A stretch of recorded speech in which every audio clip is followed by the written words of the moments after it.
Caroline, good afternoon. Hey, Children's, good afternoon. Children's It's good to see all of you. And yesterday, as you all know, we celebrated 6 months of the Trump administration. It's been a pleasure to work with all of you day in and day out here at the White House. 6 months, the most transparent administration in history, if I may add. And I know the president just wanted me to highlight his accomplishments over the past 6 months.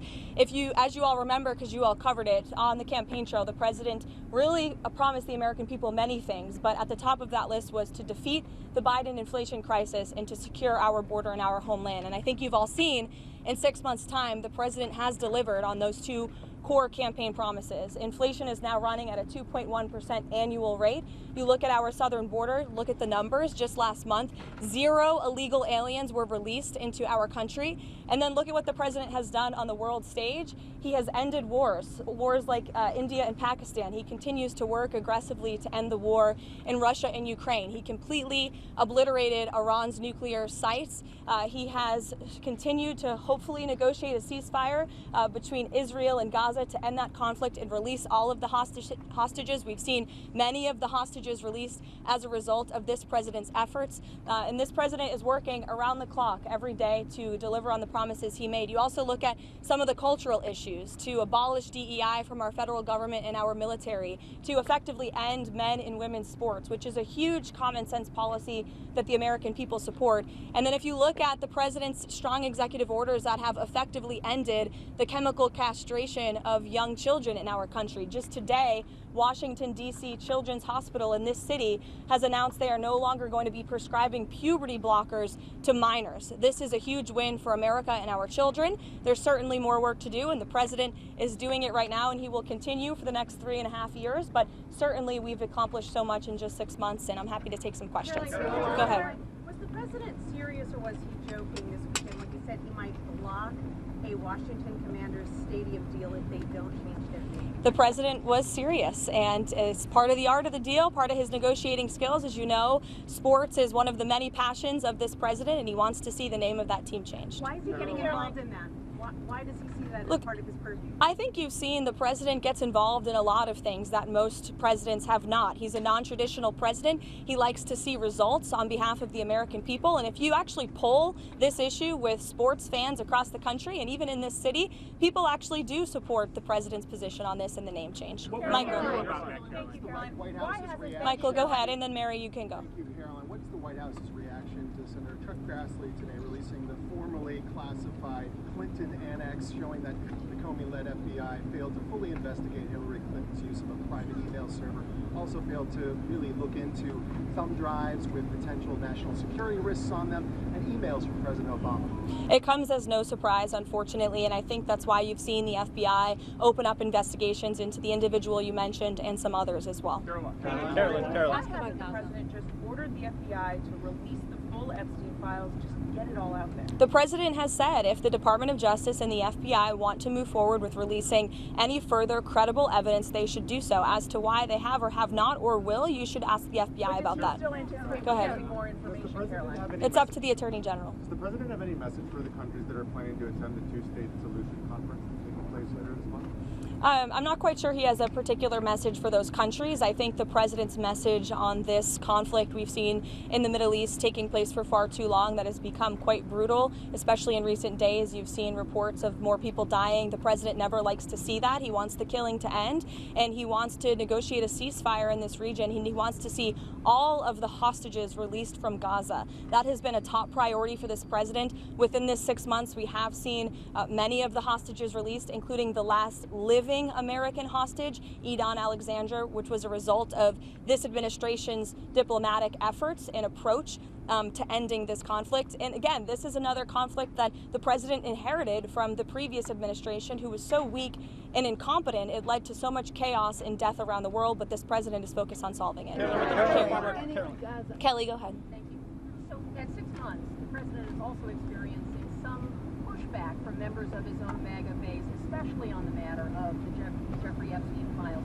Is the president satisfied that his own supporters are not heeding his call to let it go and to move on? I know the president would reject that, Kelly. In fact, he cited over the weekend some polls showing that his approval rating with the Republican Party is actually at an all-time high. He's polling 90 to 95% amongst Republicans right now. That's higher than any Republican president or any leader of this party ever. The president is the creator and the leader of the Make America Great Again movement. It's his baby that he made, and he knows what his supporters want. It's transparency, and he has given them that on all accounts when it comes to everything this administration has done, especially when it just comes to the president himself, taking questions from all of you and the press corps on a near daily basis, multiple times a week. No question is off limits here at this White House, not just for the president, but myself as well. Kelly. Call on Kash Patel to do more. Again, as I just answered, the president has told the Attorney General and the FBI director to release any credible evidence that they find, and he also signaled to them over the weekend to move forward with unsealing the grand jury documents that were under seal by various judges across the country, and I believe the Attorney General has taken the proper legal action to do that. Kelly. You mentioned there also Israel seen stepping up some attacks in Gaza. Has the president expressed his frustration with Netanyahu, and how does this impact the ceasefire negotiations? Well, look, the president enjoys a good working relationship with Prime Minister Bibi Netanyahu and stays in frequent communication with him. He was caught off guard by the bombing in Syria and also the bombing of a Catholic church in Gaza, which, as you know, I addressed at my briefing last week. And in both accounts, the president quickly called the prime minister to rectify those situations. And we saw Secretary Rubio intervene when it came to Syria. We saw a de-escalation there. And as for the bombing of the Catholic church in Gaza, the prime minister did put out a statement saying this was an accident and they deeply regretted that action on behalf of the state of Israel, following his conversation with the president. Jordan. Has the White House taken a position on Maria Salazar's work visa bill, and ideally, what does the president want to see with a work program for aliens? Again, I know you asked me about that last week, and I regret to inform you my answer remains the same. I don't think that's the focus of the White House right now in terms of legislative priorities, but certainly I promise you we'll get a readout on the bill. But as I reiterated to you before, the president does not support amnesty for illegal alien criminals, and I think the tragic circumstance that took place in New York City this past weekend underscores the priority of this president to secure our homeland and to deport illegal alien criminals and public safety threats from our country and our community. That's this president's priority right now. That in the last several months, Americans have become more hesitant about President Trump's different ways that he's been conducting immigration. They think that it's going too far.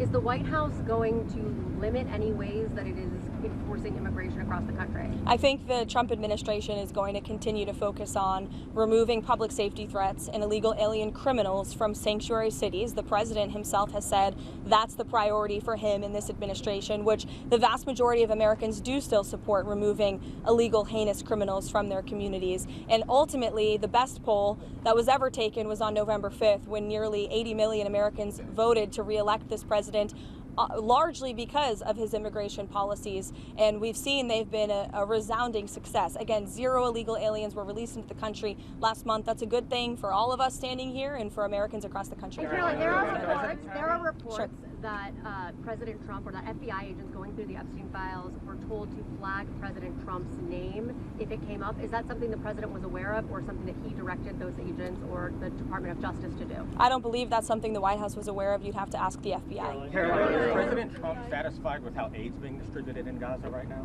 Look, the president is the reason that aid is even being distributed in Gaza at all. He wants to see this done in a peaceful manner where more lives are not being lost.